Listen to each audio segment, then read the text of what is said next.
तो आप बांग्लादेश के तरह धू धू करके चल रहा है झारखंड को और जलाने के फिराक। हेमंत सोरेन जी का सरकार का हनीमून पीरियड 3200 रुपए धान खरीदेंगे और 2400 रुपए धान खरीदेंगे, बिजली 200 यूनिट मुफ्त करेंगे और बिजली का रेट आप बढ़ा, कंडीशन हम लोग मैया सम्मान योजना देंगे और जैसे ही सरकार बनती है आप कंडीशन लगाते हैं। आदिवासी विधवा महिला गुरु जी के बड़ी बहू का अपमान किया, जो टुकड़ा टुकड़ा गैंग था उनका सब वोट एक जगह इकट्ठा एकमुश्त हुआ, जिसके चलते हम लोगों को पराजय चल रहे हैं कि जहां कमियां हमारी रही हैं, जहां कमजोरियां रही हैं, उसको पुनः हम लोग दुरुस्त करेंगे और आने वाला समय में पुनः प्रयास करके झारखंड में भाजपा की सरकार लाने के लिए जी तोड़ मेहनत हम लोग करेंगे। जो मुद्दे उठाए गए थे, क्या लगता है वो मुद्दे सटीक नहीं हो पाए? नहीं, देखिए, कोई भी पार्टी कोई भी मुद्दा लेकर के आती है तो ऐसा नहीं है कि वो बिना जांचे परखे लेकर के आती है।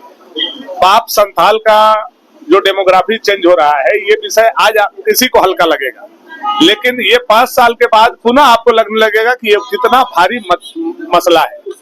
इस मसला को आप कवर करके अगर रख रहे हैं तो आप बांग्लादेश के तरह धू धू करके चल रहा है झारखंड को और जलाने के फिराक। इसलिए हमारा मुद्दा वाजिब था।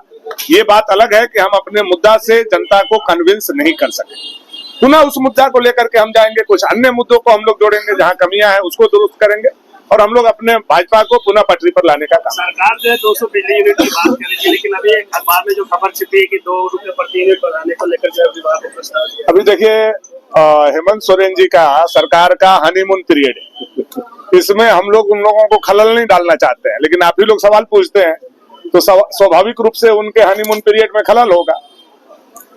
3200 रुपए धान खरीदेंगे और 2400 रुपए धान खरीदने की बात कर रहे हैं, बिजली 200 यूनिट मुफ्त करेंगे और बिजली का रेट आप बढ़ा रहे हैं। तो ये जो मैया सम्मान योजना में कोई कंडीशन नहीं लगाएंगे, विदाउट कंडीशन हम लोग मैया सम्मान योजना देंगे और जैसे ही सरकार बनती है आप कंडीशन लगाते हैं, ये कंडीशन होगा, ये कंडीशन होगा। इसका मतलब सरकार जो है अपने मुद्दों से यू टर्न ले रही है और जनता अपनी नंगी आंखों से देख रही है और आने वाला समय में उसका एनालिसिस करेगी और जैसे इनको प्यार से बैठाया है वैसे इनको हाथ पकड़ करके उतारेगी। फिर गट्टा पर बोलेंगे तो फिर आप लोग हमको FIR करवा दीजिएगा। आपके दोस्त इरफान अंसारी ने ट्वीट किया बुलडोजर को लेकर, बोल रहे बुलडोजर हम नहीं चलाएंगे आप पे। आपके देखिए, इरफान अंसारी जी को बहुत बहुत शुभकामना, बधाई। वो मंत्री बने तो हमारी और शुभकामना बधाई उनके साथ रहेगी, लेकिन मुझे लगता है कि आलमगीर आलम साहब उनको मंत्री नहीं बनने देंगे। उनका घर इसलिए बच गया क्योंकि भानु प्रताप शाही विधानसभा में नहीं आया हमारी सरकार ने। 5 साल बचा ले, 5 साल के बाद फिर हम लोग आएंगे। हम लोग अपने बात पर आज भी कायम है, क्योंकि उन्होंने एक आदिवासी विधवा महिला का गुरु जी के बड़ी बहू का अपमान किया है, वो अपमान जीवन भर हम लोग नहीं भूलेंगे। महाराष्ट्र में एक है तो सेफ है का नारा चला, झारखंड में नहीं चला, इसका वजह क्या मानते हैं आप? पिछले बार से 9 लाख वोट भारतीय जनता पार्टी को अधिक आया, पिछले बार से 3% वोट हमें अधिक प्राप्त हुए। आप ऐसे कैसे कह सकते हैं कि नहीं चली? ये कहिए कि जो टुकड़ा टुकड़ा गैंग था उनका सब वोट एक जगह इकट्ठा एकमुश्त हुआ, जिसके चलते हम लोगों को पराजय का सामना करना पड़ा। ऑल ओवर जब आप एनालिसिस करेंगे तो आप पाएंगे कि भारतीय जनता पार्टी पर जनता का विश्वास बढ़ा है। हमारे कार्यकर्ताओं ने जी तोड़ करके मेहनत किया है और उस मेहनत का परिणाम है कि 9 लाख वोट हमें अधिक मिले हैं।